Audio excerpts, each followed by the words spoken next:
Hello, Robert. I'm sure I was the last person you were expecting to see here.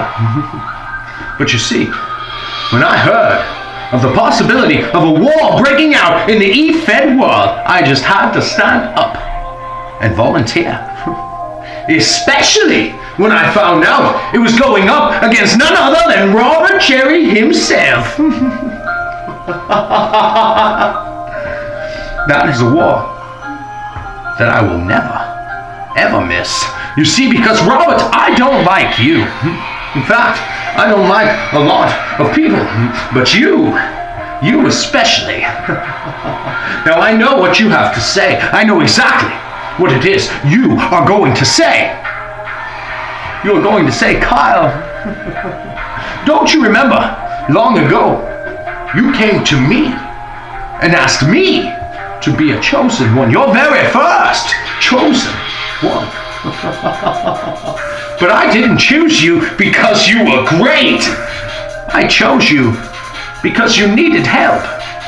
I chose you and I offered you my hand. And I showed you the light. I showed you the way. I pushed you to be better, Robert. But you will never be as good as your mentor. No. You see, that is quite impossible. And you have proven that you will never be as good as me by doing what you have done. You see, you force people to compete with you due to contractual obligations.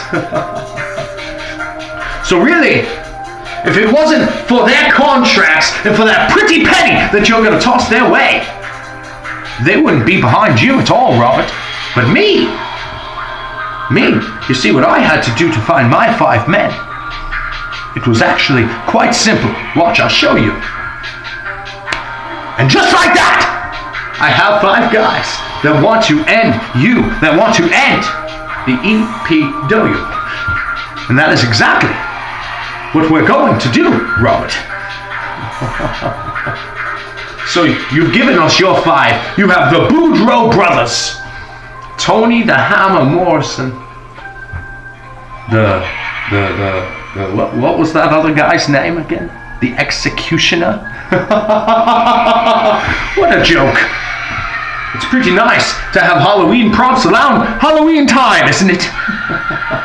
But then I can't help but notice your final man, your 5th man, is the wolf in gentleman's clothing. Oh no, you've got me shaking in my boots! I'm not afraid of no big bad wolf. You see, because in my neck of the woods, monsters like me eat wolves for breakfast every day, every single morning. And in this tournament, it will be no different. Mr. Ethan Carnage, you claim to be the best. You claim to be the leader of the wolves. But you haven't faced me yet. You have not stepped into the ring with a man of my caliber, of my power. I am the most powerful man in the E-Fed world today, and Ethan Carnage. At Battle of the Brands on November 18th, you will find out that you are nothing but a want-to-be.